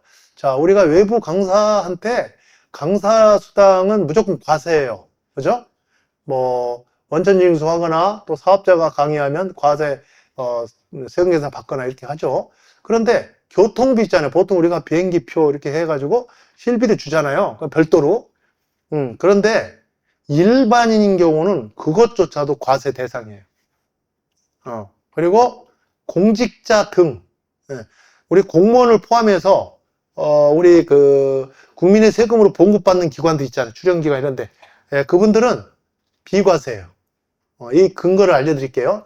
자, 제가 옛날에 한 15년 전에, 20년 전에 그 국세청 유권에서 봤어요. 그랬더니 이 현실하고 안 맞는 것 같아. 뭐 여비 이런 거 다 포함해서 과세를 하래. 그때 나도 현직이니까 이거 안 맞는데. 공무원들은 좀 떼서 받는데. 여기 뭐냐면 근거는 24조예요. 총 수익 금액의 계산. 그래서 모든 수익 금액, 뭐 여비 이런 거 총망라해서 수익 금액으로 과세를 계산해라 이거예요. 그런데 공무원들만 왜 빠지지? 요 근거. 요 근거가 이제 뭐냐면 예전에 제가 검토할 때는 김영란법이 없었어요. 그랬고 지금은 김영란법이 생겨가지고 우리 그 공무원들이 그 받는 뭐 강의료 같은 거 사례금이 있어요. 모든 사례금이 다 포함돼요. 일체. 근데 여기 라에 과목에도 불구하고 교통 숙박비 이런 거 실비 수준 요거는 사례금에 포함되지 않는다. 빠지는 거예요. 요게 근거가 되는 거예요. 그래서 사례금은 그 과세 대상인데 거기서 빠지니까 비과세가 되는 거죠. 이렇게. 그래서 제가 퇴직 후에도 이렇게 적용을 받았는데 지금 제 사실 일반인이잖아요. 그래서 교육기관에 알려줘요. 그 양심이 찔리니까 내 건 여기다 넣어야 된다. 근데 넣어야 된다고 했는데 또 옛날식으로 자기는 옛날식으로 해야 된대. 별 사람이 다 있어요. 그러니까 자네 옛날식으로 관행을 따르겠다 이런 사람이 있고, 그래요? 그럼 그렇게 맞출게 이런 사람이 있고, 하여튼 별의별 사람이 다 있어. 그냥 마음대로 하시라고 우리 선택권을 주죠. 근데 공무원은 현재 기준을 따라야 돼요. 좀 전에 이제 어떤 재난기금 담당자가 뭐 이렇게 질문하면서 계약을 하고 있다고 그러더라고. 여러분, 재난기금은 그 조례가 있어요, 조례.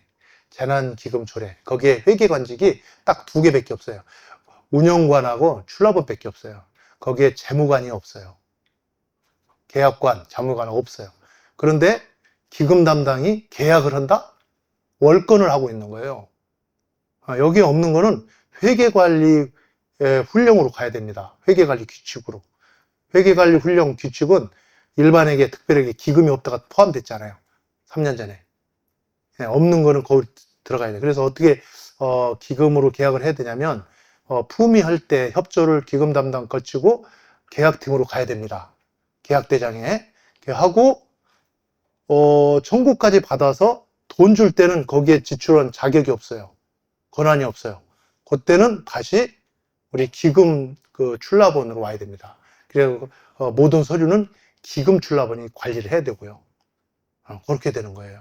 내가 전국에 강의 다니면서 그런 기관을 많이 봐요. 쉽게 시정이 안 됩니다. 야, 하던 대로 해. 이런 식이 되는 거죠. 왜? 일이 많아지니까. 여러분들 이런 거 제도 불합리한 거 판단할 때는 일이 많고 이렇게 따지는 게 아니에요. 법을 따지는 거. 지금 그 기금 담당은 법령을 위반하고 있는 거예요. 지금 현재 월권하고 있는 거라고요. 이 공무원 죽는 거예요. 지금 계속. 그 감사관이 지금 모르니까 감사관 오셨나 모르겠네. 와서 감사하는 순간 이 직원은 월권으로 징계받는 거예요. 그런 현상을 그냥 방치하는 거죠. 우리 조직에서는. 일이 바쁘다는 이유로. 그러면 안 되는 거예요. 고치고 일이 많으면 인원을 충당받거나 어떤 조치를 해야 되는 거죠. 그런 게 안타까워요. 우리 공직자들이. 우리 제주에서는 그런 일이 없기를 바랍니다.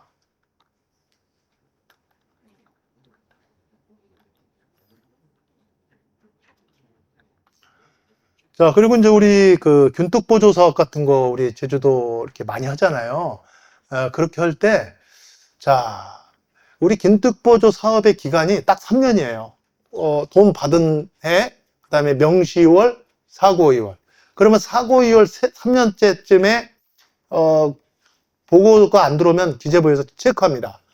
지금 어느 단계인가요? 이거 내년, 한 6개월 더 해야 되는데요? 그럼 올해 못 끝나네요? 올해 지금 사고이월 하셨죠? 네. 그러면 그 남은 금액 얼마예요? 35억인데요? 그거 반납하세요. 이렇게 반납 많이 해. 예. 내가 이걸 그 체크했을 때가, 두 개, 세 개 기관에 통지가 왔어. 두 개 기관은 25억, 하나는 35억 반납했어. 15억짜리 반납할 기간이 나한테 전화 온 거야, 팀장님이. 홈지기님, 우리 지금 사업 진행 중인데요. 이거 반환하라는데 반환금으로 편성해야 돼요. 예상 과목을 뭘로 해야 돼요? 물어본 거야, 나한테. 그거 잠깐 보류하시라고. 반납 안 해도 됩니다. 왜 그러냐면, 제가 그래서 이 Q&A를, 이게 무슨, 요게 어디에 있는 거냐면, 자기들, 기재부, 균특, 예산 편성 지침, 부록에 Q&A가 있는 거야, 14번째. 자기들이 만드는 것도 이 사무관이 바뀌다 보니까 걔네 그거 안 봐. 그냥 법 보고, 지금 내가 균특보 준대 진행하고 있나? 체크 딱 해가지고 엑셀로 소트 해가지고 하는데 막 전화하는 거야. 그렇게 하는 거야. 그래서 막 그때 이제 인천 모 구청장님이네. 구청장님이, 우리 지자체 너무 힘들어요. 이거 또 15억 뺏어가면 이거. 그러면 막 기재부 과장한테, 사급 과장한테, 좀 죄송합니다. 좀 봐주세요. 청장님, 우리 저기 담당 사무관이 이렇게 보니까 법에 명시돼가지고 반납해야 된대요. 제가 도와드리고 싶은데 어쩔 수, 네, 알겠습니다. 이렇게. 자, 보세요. 자기들이 만든, 균특법에 이해개념도 초과해서 이혼할 수 없다.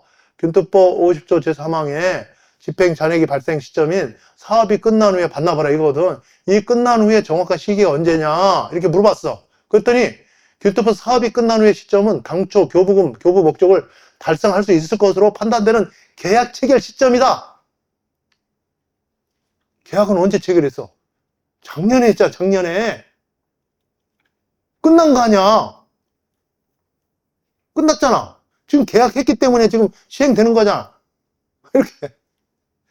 끝난 거야. 그래서 내가 이 자료 주고 반납하지 않아도 돼요.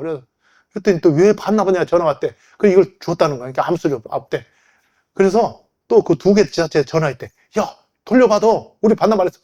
그때 한 번 들어가면 기재부는 돈이 안 나와요. 소송해야 돼. 무조건 소송해야 돼. 그래서 저는 여기 15억을 살려줬어요. 그래서 그때 좀 제가 속으로 좀 기대를 하고 있었어요. 한 1억 5천 정도는 어떻게 조금, 전화만 한 5번 왔어요. 홈지기님 언제 시간 돼요? 내가 맨날 강의 갈 때잖아. 5번 오더니 이제 끝나더라고. 괘씸했어요. 자, 여러분들, 우리가 이 지출과 집행과 지출에 대한 개념을 조금 알아둘 필요가 있어요. 우리가 유리한 쪽으로 활용하시면 돼. 자, 우리가 집행이라는 거는 품위 결제했을 때, 그때 집행이라고 그래요. 품위 결제, 이렇게 예산을 집행하자 하는 의사결정이죠. 그 다음에 넓은 의미의 지출은 뭐야? 아까 지출 원인행위, 계약을 체결했을 때, 계약을 체결했다는 얘기는 너 이 과업을 다 수행하면 너한테 돈 다 줄게. 어차피 나갈 돈이잖아요. 세팅이 됐잖아. 이게 광의 지출이에요. 이걸로 다 집행한 걸로, 지출한 걸로 보는 거예요. 그리고 우리가 또 좁게 협의로 볼 때는 실제로 돈이 빠져나갔을 때, 업자한테 대금 청구해서 지급 명령했을 때, 그럼 이건 한참 멀었잖아. 지금 업자가 계속 공사를 하고 있어. 올해 말까지인데 내년 6월까지 가. 그럼 이제 이게 기간이 끝나는 거 아니야? 협의로 따지면. 그래서 자기들이 광의 지출을 본 거야. 근데 자기들이 쓴 것도 이제 안 보고 무조건 내놓으라고 그런 거지. 그래서 이런 것도 여러분들이 좀 알아둘 필요가 있다는 거. 자, 이제 마지막 파트가 될 것 같아요. 마지막 파트. 마지막 파트. 자, 여러분들 이제 재밌는 질문을 최근에 우리 카페 스텝인데 이분이 강원도 공무원이에요. 근데 한 3년 전에 감사를 받아요. 그랬다가 5만 원을 받아서 운전사한테 다 준 거야. 그래서 그걸 훈계 맞고 2만 5천 원 뱉어내라고 이렇게 이제 지적을 너무 기분이 나빠가지고 이건 아닌데 그 운전사 5만 원도 더 썼는데 뭐 이런 문제가 있었던 거죠. 그래서 그때 마침 GPT가 3년 전이니까 GPT가 막 보급될 때야. 그래서 챗 GPT한테 물어봐. 여보, 그 여비 조례 같은 거 넣어가지고 물어봤더니 GPT가 아주 좀 엄청난 명답변을 해요. 뭐라고 하냐면 4인 대중교통요금. 자, 4명이 출장 갈 때 A씨를 든 거예요. 자, 한 사람당 2만 원 줘, 4명이면 10만 원이죠. 근데 이 사람이 부산으로 출장 갔는데 13만 원 들어 대중교통요금 계산해 보니까. 그래서 4인 대중교통요금이랑 실제 발생요금이랑 둘 중에 적은 비용을 주라. 10만 원을 주라. 운전사한테. 여기 여러분들 기준 읽어봐. 자가용 동승자에 대해서는 운임을 지급하지 않는다. 이 소리가 운전자한테 2만 5천 원을 줘라 라고 느껴지십니까? 그럼 운전사한테 10만 원을 줬을 때 여기에 문구하고 뭐가 달리 느껴져요? 안 그렇거든. 근데 우리 관행이에요. 유권에서 그렇게 했기 때문에 머릿속에 그렇게 각인된 거지. 그냥 모든 걸 털어버리고 이 자체 순수한 문구를 따지면 우리가 10만 원을 줘도 문구에 어긋나지 않아요. 왜? 동승자만 돈 안 받으면 되니까. 그리고 이제 우리 그 GPT가 뭐라고 해석했냐면 원활한 공무 수행을 위해서 원활한 공무 수행을 위해서 여비는 최소한의 경비를 지원하는 거기 때문에 원활한 공무 수행을 한다면 2만 5천 원 주는 것보다 10만 원 주는 게 낫죠. 그래 예를 들어서 이 사람이 또 세종시로 가, 부산 안 가고 서울에서 강원도에서 그러면 이 두 개 비교해서 낮은 금액 이 9만 원을 주라는 거야. 이게 비쌀 때는 낮은 금액 10만 원을 주라는 거고. 그래서 이것을 GPT가 답변한 내용을 이제 인사혁신처에다가 보낸 게 아니라 인사혁신처 장관한테 바란다에다 넣었어요. 넣으니까 이제 제1호 GPT에 의한 건의사항이 접수된 거예요. 그래서 비서실장이 신기해서 읽어보니까 GPT가 쓴 글이니까 얼마나 뭐 오죽했겠어요? 그냥 구구절절이 다 맞는 거지. 야, 이 비서 일로 와봐. 내가 읽어보니까 다 맞는 것 같은데? 한번 읽어봐. 너는 어떤가? 자기는 더 맞는데. 그러니까 야, 우리 장관님한테 보고하자. 장관님한테 딱 과연 어때요? 이거 맞는데? 야, 이대로 하라고 그래. 야, 그리고 제도도 고쳐. 답변이 왔어요. 이거 누르시면 그렇게 처리하시면 됩니다. 그래서 GPT에서는 뭐라고 했냐면 순리적이다. 이렇게 평가를 했어요. 자, 우리 행사 운영비로 초청 인사 식비 지출이 가능한가요? 자, 행사 운영비는 절대로 그 외부 초청 인사한테 밥값을 제공하라는 그런 내용이 없어요. 행안부에서 행사 실비 보상금이나 업무 추진비를 쓰라고 명시가 되어 있죠. 그래서 여러분들은 행사 초청 인사를 밥을 대접한다면 두 가지로 편성해야 돼. 행사 운영비, 행사 실비 지원금. 여기서는 9,000원짜리 아니에요. 거기에 사정에 맞는 비용을 지불하시면 됩니다. 자, 우리 성질 요것만 이제 보고 이제 마무리할 때가 된 것 같습니다. 자, 우리 예산 성질에서는 200과 300. 자, 예산 성질은 변하지 않습니다. 예산 성질은 그대로 유지가 돼야 돼요. 자, 200은 물건비라 내부 경비, 행정 경비다. 200을 집행했을 때 제주시가 수혜자면 예산 편성 잘 하신 거예요. 자, 200을 집행했을 때 수혜자가 민가냐? 그 예산 편성 잘못한 거예요. 옮겨야 돼요.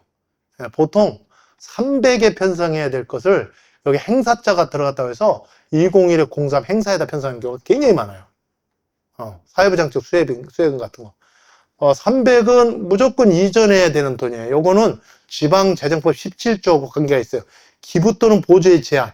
근데 법령에 근거가 있거나 조례에 근거가 있는 경우는 이 300에 편성해서 지원이 가능해요. 따라서 300 경비는 무조건 법령이나 조례 검토를 하셔야 됩니다. 근거가 없다라면 집행하시면 안 돼요. 편성해도 안 되고. 자, 이렇게 말씀드리고, 자, 일반 운영비는 3대 과목이 있죠. 사무관리비, 공공운영비, 행사운영비. 행사운영비는 일체의 일반 운영비예요. 밥값 없습니다. 행사를 서포트해주는 직원 밥값만 있어요. 9,000원짜리. 예, 초청인사는 없습니다. 그래서 여러분들이 어떤 워크숍을 갈 때 예산을 편성한다면 행사운영비랑 행사실비 지원금, 예, 요게 행사 참여자 식비를 쓸 수 있습니다. 요거는 행사실비는 개인한테 계좌를 입금하거나 공통으로 집행할 때는 버카를 쓸 수 있습니다. 그러니까 요거는 여기 위탁비로 넘겨주면 안 됩니다. 이건 직접 집행해야 됩니다. 자, 공무원 워크숍은 사무관리비로 위탁. 요 사무관리비는 뭐 직원 밥값 넣으라 마라 이런 그 내용이 없어요. 여기다 다 포함해서 할 수 있죠. 그 다음에 여러분들 이제 우리 그 예산은 경상경비하고 자본경비로 나눠요. 이렇게. 근데 우리 자율방범대는 우리가 뭐 피복비라든가 교통통제봉이라든가 이런 경상비를 사줄 수 있는데, 자, 자동차, 순찰차가 노후돼가지고 한번 사주고 싶어. 우수 자율방범대라. 그러면 자본적 경비도 편성하면 되는데, 자, 민간 위탁금은 우리 보조금은 민간이 하는 사업이고요. 민간 위탁금은 보조금이 아닙니다. 우리 행정사무를 민간한테 맡기는 거예요. 그래서 이 민간 위탁금 집행할 때 보조금 교부 조건이 들어가면 절대로 안 됩니다. 요거는 협약에 의한 거기 때문에 절대. 그리고 이 정산 서류 넣으라고 하면 안 됩니다. 그냥 공문회에서 분기별로 주면 얼마 부족해? 그 돈만 주면 되는 거예요. 그래서 정산을 하면 안 돼. 민간 위탁금은 결산을 합니다. 3월 달에. 남는 돈 반납하라고 하면 안 됩니다. 다음 년도 넘기는 거예요. 정산이 뭐냐면 정산이 결산이에요. 그러면 민간 위탁 기간에 정산해 하면은 정산 한 번, 결산 한 번, 또 3월 달에 결산 보고서 내 결산을 2번 하는 거죠. 무식한 거 아니에요? 그런 데가 있어요. 그러면 안 되죠. 보조금은 결산을 안 해요. 정산, 그게 결산이에요. 그래서 또 민간 위탁금은 우리 그 사무를 위탁하는데 우리 그 공유재산을 이용하기 때문에 그 시설을 고친다 그러면 우리 공무원들이 직접 고치도록 돼 있어요. 아주 경미한 건 괜찮은데 대수서. 그래서 우리 공무원들은 우리가 직접 고치려면 시설 편성 힘드니까 여기다가 이렇게 돌려가지고 이렇게 편성해서 이렇게 편법으로 주다가 요게 요즘 최근에 감사에서 걸렸어. 징계 맞고 그랬는데, 요 민간위탁 시설을 우리가 증축한다든가 뭐 자동차를 살 때는 우리가 직접 집행해야 된다. 요거 꼭 기억하세요. 자, 그 다음에 자, 요것만 이제 두 개니까 요거 말씀드려야 되겠구나. 자, 사회보장 정보원에 돌봄 카드 대금을 위탁하는 경우 공기관 등 위탁 사업으로, 자, 사회보장 사업을 하는데 돌봄 그 카드 같은 거 이렇게 결제를 하면 사회보장 정보원에 대신 결제를 해주잖아요. 그러니까 우리가 거기다 사회보장 수혜금을 넘겨주는데, 이게 공기관이니까 예산과 뭘 바꿔야지 이렇게 하면 안 된다는 거예요. 그냥 사회보장비를 바로 넘겨줘야 돼. 이 국가 사업이잖아요. 요거는 우리 사업이 돼버리는 거예요. 이 사회보장 사업이 우리 사업으로 바뀌면 안 된다는 거죠. 그런 거 조심하셔야 되고, 그 다음에 이 301 있죠. 301, 307 과목은 법령 조례 반드시 검토하시고요. 301은 화살이에요. 일반적으로 쏘면 끝나는 거예요. 정산을 하지 않습니다. 여러분, 301은 절대 정산하면 안 됩니다. 지금 정산하는 기관 많아요. 정산하면 안 돼요. 법령, 조례, 근거 꼭 찾아보시고. 그 다음에 민간 이전은 정산 대상입니다. 민간 위탁금은 5년 후에 떠날 때 한번 정산합니다.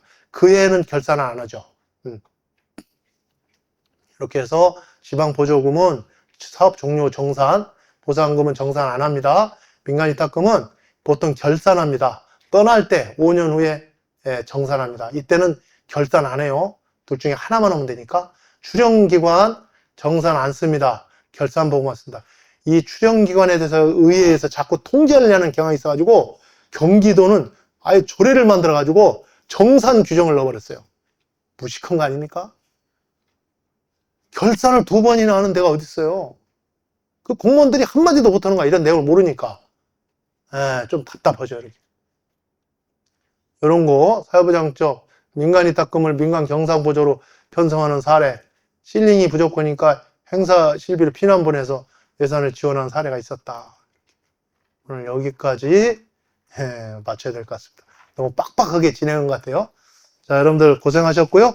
뭐 공개적으로는 시간상 안 될 것 같아요. 제가 여기 좀 남아 있을 겁니다. 그래서 개인적으로 질문하실 분 질문하고 가고, 그 다음에 또 여러분들이 이제 근무하시면서 카페를 통해서 이 카페 하루에 이제 200건 정도 질문이 올라오는데 다 답변을 못 해요. 그래서 여러분들 나는 꼭 답변을 받아야 되겠다. 요걸 누르시면 돼요. 약간의 수수료 정도 해서 요건 바로 100% 답변이 갑니다. 아주 알차죠? 자, 마치겠습니다. 감사합니다.